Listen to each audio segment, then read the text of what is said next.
sifat conversation yang umum adalah 6.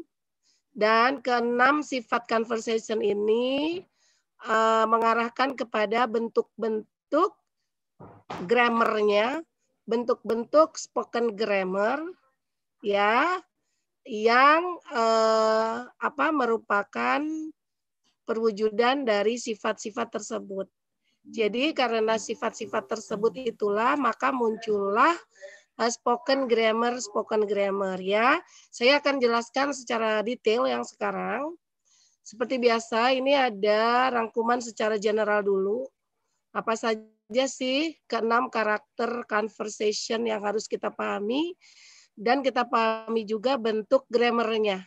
Coba minta tolong Amalia Putri Harahap tolong dibaca paragraf yang terakhir ini. The following are gitu coba tolong. The following are 6 characteristics of conversation that lead to several grammatical features of spoken English or features of English for spoken discourse. Disebutin, Bu? Ya, sebutin.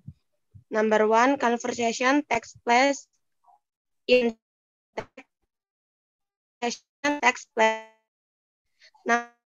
conversation is interactive. Number 4, conversation avoids elaboration of specification of meaning. Number 5, conversation express sentence. Number 6, conversation employs a vernacular range of expression. Ya, terima kasih Amalia. Berikutnya saya akan jelaskan satu persatu. Jadi di bawah ini ada kolom. Nah, kolom ini adalah bentuk grammarnya yang terkait dengan sifat conversation tersebut.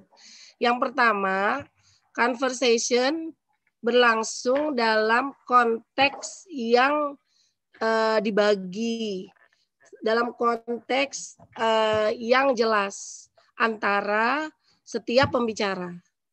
Ya, karena apa? Conversation itu secara khusus dilakukan berdasarkan interaksi face to face satu dengan lainnya. Oke, sehingga anggota conversation tersebut atau semua pembicara dapat memahami apa yang mereka bicarakan satu dengan lainnya karena mereka sudah berbagi banyak latar belakang secara konteks seperti latar belakang sosial satu dengan lainnya, budaya, pengetahuan institusi dan sebagainya. Ya, pengetahuan institusi maksudnya juga untuk misalnya mereka yang sedang belajar atau sedang kuliah ataupun sedang bekerja. Satu sama lain sudah tahu berhadapan dengan siapa. Itu sifat dari conversation yang pertama, bahwa conversation berlangsung dalam konteks yang dibagi. Oke, inilah kenapa ketika kita harus membaca transkrip dari percakapan seperti yang ada di soal UTS, kita seringnya bingung memahami karena kita tidak terlibat langsung dalam percakapan itu. Gitu ya. Jadi posisi kita adalah satu, bisa kita terlibat dalam percakapan itu ketika kita menggunakan spoken grammar dalam percakapan dengan teman secara informal. Yang kedua, posisi kita adalah sedang mempelajari transkrip percakapan. Itu ketika kita mengerjakan UTS, latihan maupun UAS nanti, kita akan melihat transkrip percakapan yang seringnya kita bingung. Ya, makanya sekarang kita pelajari kembali supaya tidak bingung, setidaknya ada hal yang juga bisa kita pahami setelah kita mempelajari ini. Jadi untuk sifat yang pertama, ya, konteks yang berbagi, konteks di antara para pembicara yang di-share satu dengan lain sehingga setiap pembicara paham, maka kegunaan personal pronouns itu sangat tinggi dibandingkan kegunaan kata benda. Ya, khususnya I dengan you. Ya, sering banget pakai I kalau mereka, jarang pakai we. Jangan pakai kita, jarang, tapi saya memang begitu ya. Nah, ingat bahwa ini adalah English spoken grammar ya. Biasanya ada perbedaan juga dengan kita, tapi ada kemiripan. Oke.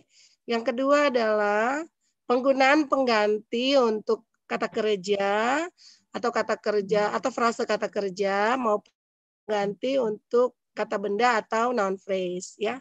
Sudah tahu ya maksudnya verb phrase? Verb phrase itu adalah kelompok kata kerja yang bisa terdiri dari kata kerja utama sendiri atau dibantu oleh kata kerja bantu atau auxiliary verb ya. Itu yang disebut verb phrase. Kalau noun phrase adalah kelompok kata yang dikepalai oleh kata benda. Lalu biasanya ada adjektif yang menjelaskan atau ada determiner, itu bisa merupakan noun phrase ya. Jadi intinya karena konteksnya sudah dibagi, konteksnya saling paham, dia tidak perlu memakai lagi kata kerja yang panjang. Verb phrase itu biasanya panjang ya, karena auxiliary yang bisa dipakai itu maksimal 4 auxiliary. Ya, baru terus ketemu dengan main verb ya. Jadi kita nggak perlu lagi perpanjang pakai verb phrase yang panjang atau noun phrase yang panjang. Kita cukup ganti dengan substitutes-nya. Bisa pakai do it, ya. Do it berarti menggantikan apa yang dikerjakan, apa kata kerja yang sebelumnya, ya, kata kerja sebelumnya. Ini hanya contoh penggalan dialog ya. Pasti ada dialog sebelumnya yang membuat kita langsung menyingkat menjadi do it, ya. Pasti ada kata kerja sebelumnya yang panjang sehingga kita cukup memakai do it. Saya dan kamu yang terlibat konteksnya sudah dibagi paham apa maksudnya do it ya. Begitupun ketika ada pengganti dari noun phrase misalnya others. Pasti sebelumnya ada kata benda yang bisa diganti oleh others. Gitu ya.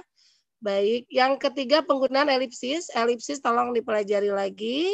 Ada elipsis initial, medial, dan final karena nanti keluar lagi di UAS. Dan nanti yang keluar di UAS itu juga selain jenis elipsisnya apa, saya minta kalian menjelaskan. Kalau elipsis itu tuh apa? Kan ada inisial dibagi lagi, medial dibagi lagi gitu kan, final dibagi lagi. Nah, jenis yang mana gitu ya, yang nanti kamu temukan dalam UAS itu kamu jelaskan. Kemudian penggunaan deictic words. Deictic words ini kata-kata seperti this, that, this, those, there, then dengan now, ya. Nah, ini sudah ada contohnya di sini. Kalian tinggal memahami aja karena nanti soalnya adalah open book. Jadi kalau sudah paham udah tahu di mana materinya ya. Materi yang saya share kamu udah mulai bisa kumpulkan satu folder. Jadi ketika nanti mengerjakan nggak bingung lagi nyarinya ya. Oke, jadi dari awal ya langsung dipersiapkan materinya dari awal ya. Semuanya akan keluar. Kemudian ada penggunaan insert ya. Insert itu jenis-jenis ucapan seperti thanks, sorry gitu ya. Oke. Nah, ini adalah spoken grammar yang muncul atau digunakan untuk mengakomodasikan sifat conversation yang pertama. Atau dengan kata lain, karena sifat conversation itu saling berbagi konteks, ya konteks sosial, budaya, pengetahuan, dan lain sebagainya, sehingga inilah spoken grammar yang muncul, ya harus dipahami.